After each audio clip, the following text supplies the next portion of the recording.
सीताराम। जय जय श्री राधे। आज आप सबके समक्ष पूजन आरंभ होने से पहले पूजन की तैयारियों के विषय में हम लोग बात करेंगे कि पूजन में सर्वप्रथम कैसे किस प्रकार से तैयारियां की जाती हैं। इन सब विषयों में इस वीडियो के माध्यम से आप सबके लिए हम सब लोग बताने को तैयार हैं। तो जैसा कि आप देख रहे हैं कि हमारे इस पूजन के क्रम में सर्वप्रथम किसी की पूजा की जाती है तो वो हैं विघ्न विनाशक भगवान गणपति। किसी भी मंगल कार्य को करने से पहले, किसी भी पूजा पाठ को करने से पूर्व आचार्य और ब्राह्मण अथवा यजमान के द्वारा सर्वप्रथम किस देवता का यजन किया जाता है तो वो है भगवान गणेश जी। आपके समक्ष भगवान गणपति का यह स्थान बना हुआ है और उन्हीं के बगल में मंगल के दाता भगवान गणपति के बगल में ही लक्ष्मी स्वरूपा भगवती गौरी जी का स्थान दिया गया है। तो किसी भी पूजा पाठ में सर्वप्रथम हम लोग गौरी गणेश की पूजा करते हैं, उनकी आराधना करते हैं और इसके बाद समस्त मंगलों के देने वाले मंगल प्रदाता हैं और भगवान वरुण देवता का हम लोग पूजन करते हैं जो जल के अधिष्ठात्र देवता हैं। ऐसे भगवान वरुण देवता का कलश के जल में भगवान वरुण देवता का, इसमें ब्रह्मा विष्णु भगवान शिव, गंगादिक जो नदियां हैं हमारे यहाँ गंगा यमुना सरस्वती गोदावरी इत्यादि 4 वेद और इस प्रकार से भगवान वरुण की स्थापना की जाती है। और प्रायः लोग जो है ये सोचते हैं कि हमारे ग्रह गड़बड़ चल रहे हैं तो नवग्रहों के अंतर्गत ही लोग परेशान होते हैं और जब कोई समस्या होती है तो लोग आचार्यों से ब्राह्मणों के पास जा कर के अपने ग्रह गोचर को दिखवाते हैं। कुंडली के माध्यम से प्रश्न लग्न के हिसाब से लोग प्रश्न करते हैं कि महाराज ऐसी ऐसी अमुक अमुक हमको समस्याएं चल रही हैं। तो इन समस्याओं का निदान आचार्य ब्राह्मण उनकी ग्रहों की स्थिति को देख करके पूजन करवाते हैं, जिसमें भगवान ये है सूर्य के सहित नवग्रह की वेदी है। और ठीक ईशान कोण में आप देख सकते हैं इस वीडियो के माध्यम से कि इसमें एक सुंदर चौकी पर नवग्रह की वेदी की स्थापना की गई है, जिसमें सूर्य, चंद्रमा, मंगल, बुध, बृहस्पति, शुक्र, शनि, राहु और केतु, तो ऐसे ग्रहों के जो अधिपति भगवान सूर्य हैं मध्य में उनका स्थान है, जिन पर आप देख रहे हैं जहाँ पर कलश रखा गया है। तो ये सुंदर नवग्रह की वेदी है। इनके पूजन करने से हमारे जीवन के जो भी अरिष्ट ग्रह हैं, जो गड़बड़ ग्रह होते हैं वो हमारे अनुकूल हो जाते हैं। जब भी कोई पूजा पाठ यज्ञ अनुष्ठान, चाहे वो सत्यनारायण भगवान की कथा से लेकर और बड़े बड़े जो अश्वमेध जैसे यज्ञ का विधान बतलाया गया है, तो बड़े बड़े यज्ञों में भी इन नवग्रह का बहुत बड़ा महत्व होता है और इनका पूजन और इन्हीं नवग्रह के अंतर्गत सारा ब्रह्मांड समाया हुआ है और इनका पूजन करने से हमारे जीवन के समस्त जो अरिष्ट हैं वो सब समाप्त होते हैं। अब इसके आगे हम चलेंगे क्रम से। पूजन के क्रम में नवग्रह की वेदी की स्थापना को आपने देखा ही। अब हम थोड़ा सा और बढ़ेंगे आगे की ओर और देखेंगे इधर कि सिंदूर और घी के माध्यम से एक सुंदर वेदिका का निर्माण किया गया, जिसमें सिक्के इत्यादि लगे हुए हैं, आप देख सकते हैं। इनको कहते हैं सप्तघृत मातृका। सप्तघृत मातृका, जिसमें नीचे जो है जो बिंदु हैं वो 7 होते हैं और ऊपर फिर 6 जाएंगे, फिर 5, फिर 4, फिर 3, फिर 2, फिर 1, इस प्रकार से इनको सप्तघृत मात्रका कहा जाता है। जिसमें आप वीडियो के माध्यम से देख रहे हैं कि ऊपर वेदी का नाम भी लिखा गया है, शुभ लाभ भी लिखा है, श्री शब्द लिखा गया है और इसके बाद सिक्कों के माध्यम से बिंदु का स्थान बनाया गया है। सप्तघृत मात्रका हमारे जीवन में कभी भी लोग कहते महाराज कमाते बहुत हैं, धन बहुत आता है, परंतु हमारे यहाँ धन कहाँ चला जाता है इसका कोई पता नहीं होता है। अर्थात आपके जीवन में अगर लक्ष्मी की अस्थिरता है, आपके यहाँ स्थिर लक्ष्मी नहीं हो रही है, चाहे वो विद्या लक्ष्मी हो, चाहे वो धन लक्ष्मी हो, चाहे वो ऐश्वर्य लक्ष्मी हो, चाहे वो राज्य लक्ष्मी हो, इस प्रकार से कई लक्ष्मियों का वर्णन है। कहने का तात्पर्य जो भी लक्ष्मी हैं इनकी पूजा करने से हमारे जीवन में लक्ष्मी जी की कृपा होती है और हमारे जीवन में लक्ष्मी की स्थिरता होती है। और उन्हीं के पास में हम लोग षोडश मात्रका का पूजन करते हैं, जिनको हमारे घर के कुल देवी देवताओं के रूप में माना जाता है, जिनको षोडश मात्रका कहते हैं। इसमें गणेश और दुर्गा के साथ में 16 देवियों की स्थापना होती है, जिनको हम षोडश मात्रका कहते हैं। इसमें आत्मनः कुल देवताय नमः ऐसा कह करके आचार्य लोग जो है इनका पूजन करवाते हैं। और थोड़ा सा आगे हम बढ़ेंगे तो आप देख रहे हैं अग्नि कोण में पूर्व और दक्षिण के कोने पर जो वेदी बड़ी सी बनी आपको दिखाई दे रही है, जिसमें लाल और पीले चावल का प्रयोग किया गया है। इसमें 64 स्थान हैं। इन योगिनियों का महत्व हमारे जीवन में बहुत है। हम लोग आरती में प्रायः सरल भाषा में समझें कि गाते हैं कि 64 योगिनी गावत, ये भगवती के 64 स्वरूप हैं, जिसमें प्रधान जो देवी हैं वो श्वेत चावल से पूर्व दिशा में आप देखेंगे तो सफ़ेद चावल से वो महासरस्वती का स्थान है, काले चावल से महाकाली का स्थान है। तो महाकाली और महालक्ष्मी अर्थात रक्त वर्ण का जो चावल लगाया गया है, जहाँ पर कलश रखा गया है लाल आकृति का, तो ये है आपका जो है काला चावल महाकाली का स्वरूप। महालक्ष्मी का स्वरूप जो है वो लाल चावल है, उसके बगल में सफ़ेद लगा हुआ है। ये 3 स्थान हैं जिनमें महासरस्वती, सफ़ेद चावल जो है महासरस्वती का स्थान है। तो योगिनियों का हमारे जीवन में बहुत महत्व है। कभी कभी प्रायः लोग कहते हैं कि आजकल इनकी योगिनी भी ठीक चल रही हैं, कहावत में भी लोग कहते हैं, अर्थात जिनका अच्छा समय होता है तो योगिनियाँ उनका साथ देती हैं तो जीवन में खूब मंगल होता है। और जब हमारे जीवन में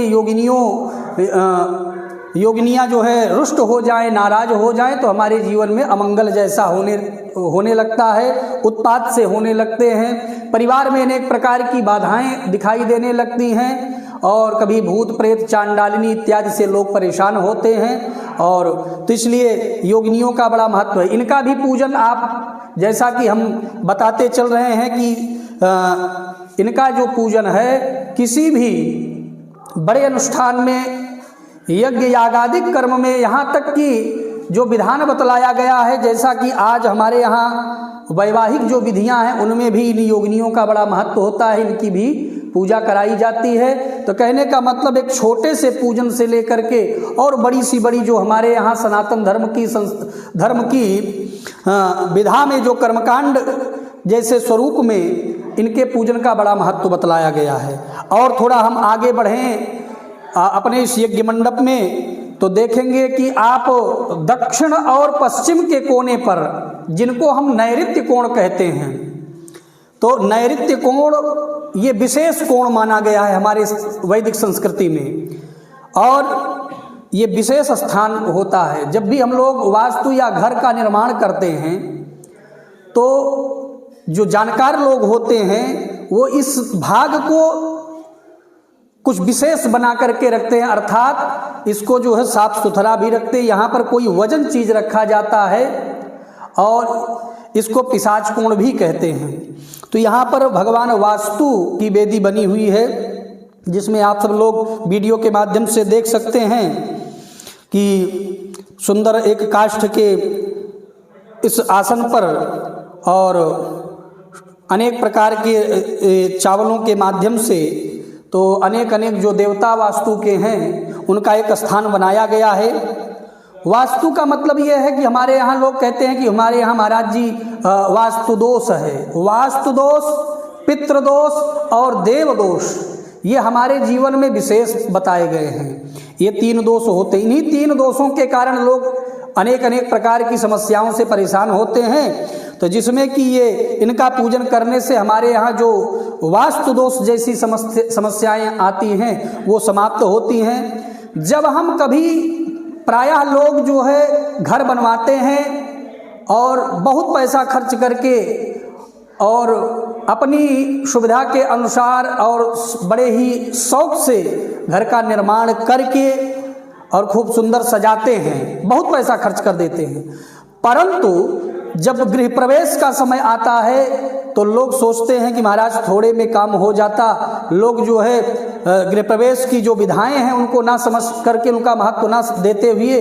और लोग सूक्ष्म रूप से कभी भगवान सत्यनारायण की कथा सुन करके, रामचरितमानस का पाठ करवा करके या वैसे ही पूजन करवा करके और सूक्ष्म स्वरूप में पूजन कर लेते हैं। लेकिन जिस घर में घर का निर्माण बढ़िया सुंदर कर दिया जाए, बहुत सुंदर लाइट की व्यवस्था हो जाए और डेंट पेंट इत्यादि की व्यवस्था भी बढ़िया हो जाए, लेकिन दरवाजे सही से ना लगाए जाएं, तो उस घर में क्या होगा? उस घर में चोर भी प्रवेश कर सकता है और जानवर भी प्रवेश कर सकते हैं, अर्थात वो सुरक्षित घर नहीं माना जाता। कब तक? कहा जब तक कि उसमें व्यवस्थित दरवाजे और खिड़की का प्रबंध ना किया जाए। तो उसी प्रकार से जिस घर में वास्तु का पूजन नहीं होता है, अर्थात वास्तु पुरुष भगवान नारायण के स्वरूप हैं और इनकी पूजा नहीं होती है, तो उस घर में अनेक प्रकार के विघटन उत्पन्न होते हैं। भूत प्रेत, पिशाचनी, डाकिनी, शाकिनी, ऐसे उत्पात उस घर में होते हैं, अर्थात उस घर में रहने वाले लोग जो हैं वो रोगी होते हैं, परेशान होते हैं और अनेक प्रकार की समस्याएं उनके परिवार में चलती हैं। तो इनका भी बहुत बड़ा महत्व होता है, इनको वास्तु पुरुष कहा जाता है। तो वास्तु का महत्व हमारे जीवन में बहुत है, और वास्तु चाहे वो हमारे घर का हो, हमारे जीवन का हो, तो इसलिए इनके पूजन का बड़ा महत्व है। इनका भी पूजन किसी भी बड़े कर्मकांड को करते हैं तो उसमें भी इनकी बड़ी प्रधानता बतलाई गई है, इनका पूजन होता है। चाहे वो अश्वमेध यज्ञ हो या लक्ष्य चंडी हो, कोटि चंडी हो, किसी भी प्रकार के यज्ञ हो तो उसमें इनका पूजन अवश्य किया जाता है। तो कहने का मतलब इनका पूजन करने से हमारे जीवन में, हमारे घर में, परिवार में सुख शांति समृद्धि आती है। अब हम आपको बताएंगे, आपने वास्तु को श्रवण किया, अब हम वहाँ से नैऋत्य कोण से चल करके वायव्य कोण में आए हैं। वायव्य कोण का तात्पर्य है पश्चिम, और जो उत्तर का कोना होता है उसे वायव्य कोण कहते हैं। ये वायु का स्थान है। और यज्ञ मंडप में आप देख रहे हैं कि एक काष्ठ के इस आसन पर सुंदर दिव्य वेदियां बनाई गई हैं और इसमें 49 देवताओं का आवाहन किया जाता है, और जिनको हम क्षेत्रपाल कहते हैं। क्षेत्रपाल का मतलब यह होता है कि जो हमारे क्षेत्र की, गांव की, नगर की रक्षा करते हैं, सुरक्षा करते हैं, ये कहें। अर्थात इनके पूजन करने से हमको क्या प्राप्त होता है? तो हमारे नगर, गांव और क्षेत्र से बाहरी जो बाधाएं हमारे घर में प्रवेश करने वाली हैं उनसे ये हमारी रक्षा करते हैं। और तो और हमारे कार्य क्षेत्र की, व्यापार क्षेत्र की, अर्थात जो भी हमारा कर्म क्षेत्र है उस कर्म क्षेत्र की रक्षा हमारे ये भगवान क्षेत्रपाल करते हैं। और जिसमें जो प्रधान देवता बतलाए गए हैं वो भैरव के स्वरूप में, इसलिए काली आकृति से आप देख रहे हैं कि काले कलश के रूप में रखा गया है। तो इनका भी पूजन करने का बड़ा महत्व है कि हमारे जीवन में जो हमारा कार्य क्षेत्र है वो बाधित नहीं होता है, उसकी रक्षा सुरक्षा का कार्य भगवान क्षेत्रपाल करते हैं। हमारे नगर गांव की ये रक्षा करते हैं, हमारे जीवन की, हमारे परिवार की रक्षा करते हैं। तो आपने देखा कि ये भगवान क्षेत्रपाल हैं। तो इस प्रकार से इनका भी पूजन का बड़ा महत्व है। और जो भी यज्ञ यागादिक कर्म होते हैं तो उसमें कोई विघ्न ना उत्पन्न होने पावे, इसके लिए इनका भी पूजन किया जाता है, चाहे वो हो बड़ी सी बड़ी यज्ञ ही क्यों न हो। तो इनका भी बड़ा महत्व है। आइए फिर बढ़ते हैं आगे की ओर। आप देख रहे हैं कि क्रमशः इस यज्ञ मंडप में ये पंचलोकपाल के स्थान रखे गए हैं। पंचलोकपाल का मतलब 5 कलश, जिसमें गणेश, दुर्गा, अश्विनी कुमार जैसे 5 देवताओं की पूजा होती है। और उन्हीं के बगल में देख रहे हैं, क्रमशः लाइन से आप देखेंगे इस वीडियो के माध्यम से 10 कलश, छोटे छोटे कलश रखे गए, स्थापित किए गए हैं। इनको कहते हैं 10 दिक्पाल। 10 दिक्पाल का मतलब ये होता है कि हमारे यहाँ 10 दिशाएं हैं। प्रमुख रूप से लोग 4 दिशाओं को तो जानते ही हैं, लेकिन पहले 10 दिशाओं को हम जाने कि ये 10 दिशाएं हैं कौन। तो आप पूर्व को जानते हैं, फिर पूर्व की तरफ मुख करके खड़े हो जाएं तो आपके दाहिने भाग में जो दिशा होगी वो दक्षिण दिशा होगी। लेकिन इस दक्षिण और पूर्व के मध्य में जो कोना होता है उसको अग्निकोण कहते हैं। एक पूरब हो गया और ये दक्षिण और पूर्व का कोना जो है अग्निकोण हो गया, ये दूसरी दिशा है। तीसरी दिशा आपकी दक्षिण हो गई, और दक्षिण के कोने और पश्चिम, दक्षिण और पश्चिम के कोने पर ये नैऋत्य कोण है। फिर आपके पीछे की ओर पश्चिम है, और फिर पश्चिम और बगल का जो कोना है इसको वायव्य कोण कहते हैं। फिर आपके बाएं भाग में ये उत्तर दिशा होती है, और उत्तर और पूर्व के मध्य में जो कोण बनता है उसको नैऋत्य, उसको ईशान कोण कहते हैं। तो ईशान कोण अर्थात 4 दिशाएं और 4 कोने, ये 8 दिशा हो गई। और ऊपर अर्थात आकाश और नीचे ये मिला करके 10 दिशाएं हैं। तो 10 दिशाओं के जो अलग अलग स्वामी हैं तो उनके लिए यह स्थान दिया जाता है। इनका भी बड़ा महत्व होता है।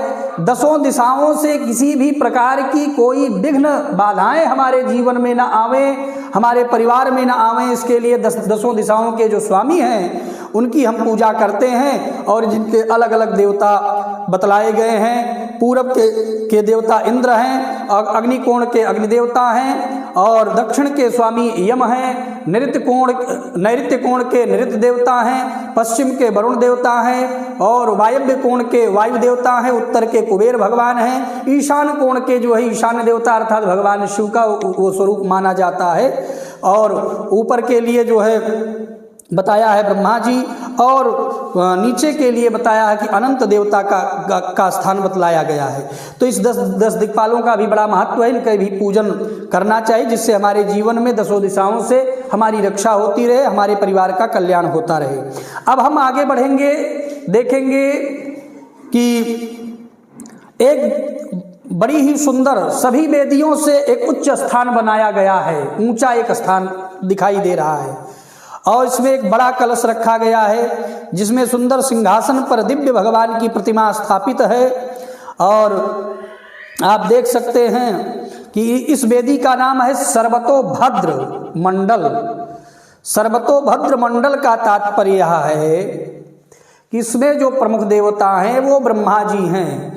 जो प्रमुख देवता हैं वो 3 देवताओं को बतलाया गया है कि ब्रह्मा, विष्णु और भगवान शिव, ये प्रमुख 3 देवता हैं। और 3 प्रमुख देवियां हैं, जिसमें महाकाली, महालक्ष्मी, महासरस्वती, ये 3 प्रमुख देवियां आप देखिए वीडियो के माध्यम से कि सुंदर इस वेदी का निर्माण किया गया है, और इस पे देवताओं का स्थान दिया जाता है।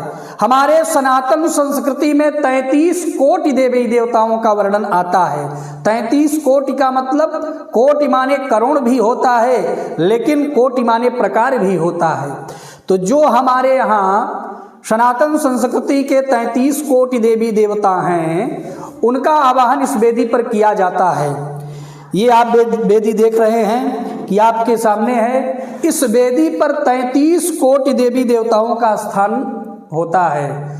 और 33 कोटि मतलब कोटि माने प्रकार, तो जिसमें अगर हम इसकी चर्चा करेंगे तो बड़ा लंबा विषय हो जाएगा। लेकिन जो हमारे सनातन संस्कृति के जो 33 कोटि देवी देवता हैं उनका स्थान ये है। और यहाँ के पूजन करने से हमारे सनातन संस्कृति की जितनी भी पूजा पद्धतियों के माध्यम से जो भी देवी देवता हैं, तो उन देवी देवताओं के पूजन का पुण्य फल हम सबको एक साथ प्राप्त हो जाता है। कदली स्तंभ लगा हुआ है, आप देख सकते हैं इसके पास में, क्योंकि भगवान नारायण ही यज्ञ के स्वरूप हैं, उनको ही यज्ञ स्वरूप बतलाया गया है। तो इसलिए कदली के स्तंभ, सुंदर तुलसी के वृक्ष जो भगवान को अत्यंत प्रिय हैं, ध्वजा पताका लगे हुए दिखाई दे रहे हैं आपको इस यज्ञ मंडप में, इनका भी एक बड़ा अपने आप में महत्व होता है।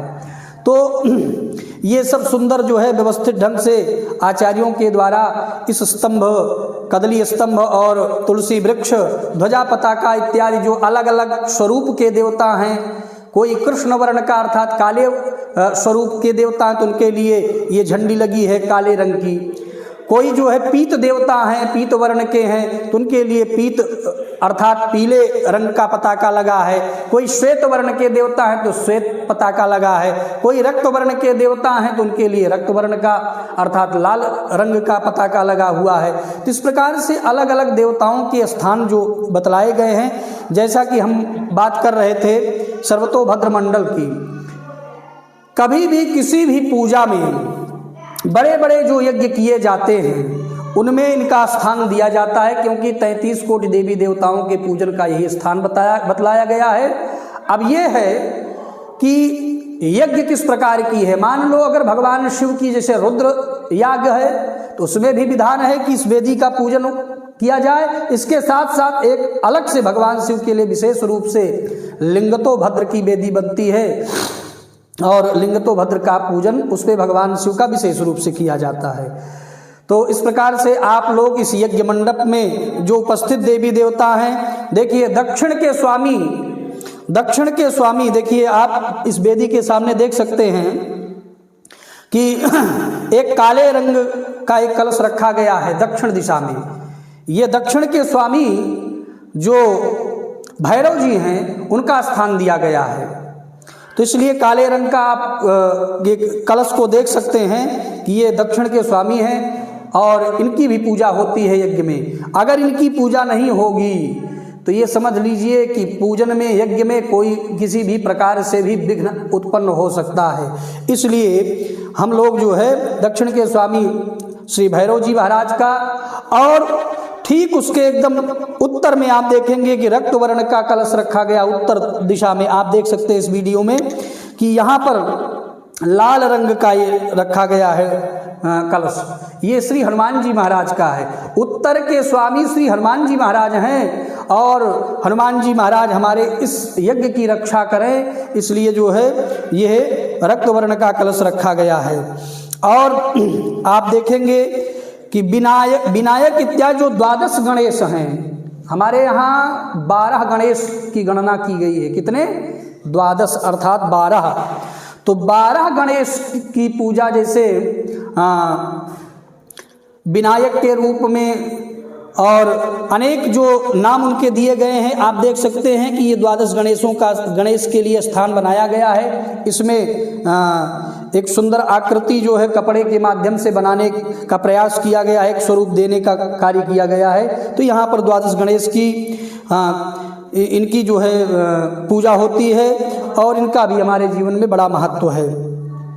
और आप देखेंगे उसके सामने ही भगवान शिव परिवार, भगवान शिव माता पार्वती के साथ भगवान गणेश के साथ में विराजमान हैं। और जिस यज्ञ में भगवान शंकर का स्थान नहीं दिया जाता है, देखिएगा ध्यान से, कोई भी यज्ञ हो, कोई भी पूजा पाठ हो, जिस यज्ञ में भगवान शिव का स्थान नहीं होता है वह यज्ञ नहीं होता है।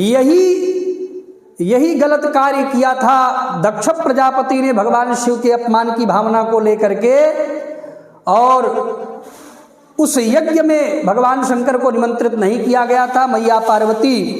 मैया सती, क्षमा कीजिएगा, मैया सती बैठी थी कैलाश पर, भगवान शंकर कथा सुना रहे थे, भगवान शिव नेत्र को बंद किए ध्यान में बैठे हुए कथा सुना रहे थे। उसी समय दक्ष प्रजापति हरिद्वार में कनखल नामक स्थान पर यज्ञ का आयोजन किया था। सारे देवताओं को निमंत्रण दिया परंतु शिव जी को नहीं बुलाया गया था।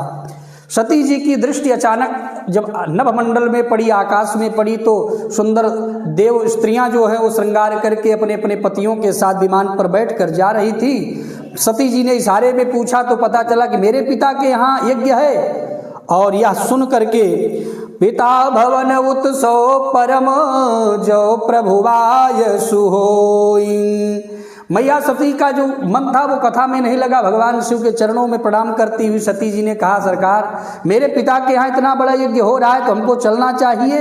और तुरंत कथा को भगवान शंकर ने बंद कर दिया और भोलेनाथ ने कहा कि देवी आपने कहा तो बिल्कुल ठीक ही, कहे हूँ नीक मोरे मन भावा, यह अनुचित नहीं नेवत पठावा। आपने बिल्कुल ठीक कहा कि पिता के यहाँ यज्ञ है, यज्ञ में चलना चाहिए, परंतु यह अनुचित है। क्यों? क्योंकि वहाँ चलना ठीक इसलिए नहीं है क्योंकि निमंत्रण नहीं दिया गया है। बार बार भगवान शंकर के समझाने पर कि सती देखो मैं तो जाने वाला नहीं हूँ और मेरा तुम कहना मानो तो अपने पिता के घर मत जाओ, नहीं तुम्हारी जग हंसाई होगी, तुम्हारा बड़ा अपमान होगा, तुम उस अपमान को सह नहीं सकोगी। परंतु शिव जी के बार बार समझाने के बाद भी सती जी से रहा ना गया और सती जी अपने पिता के घर पहुंची, अर्थात दक्ष प्रजापति के उस यज्ञ में सम्मिलित होने के लिए जब गई तो जाती हैं तो पिता दक्ष बिलोक की जरे सब गाता। दक्ष ने अपनी पुत्री सती को जब देखा तो मानो वो एकदम से जल उठा हो और जो बहनें मिली वो बोले सादर भले ही मिली एक माता, और सादर भले ही मिली एक माता, और भगिनी मिली बहुत मुस्काता, भगनी मिली बहुत मुस्काता, सादर भले ही मिली एक माता।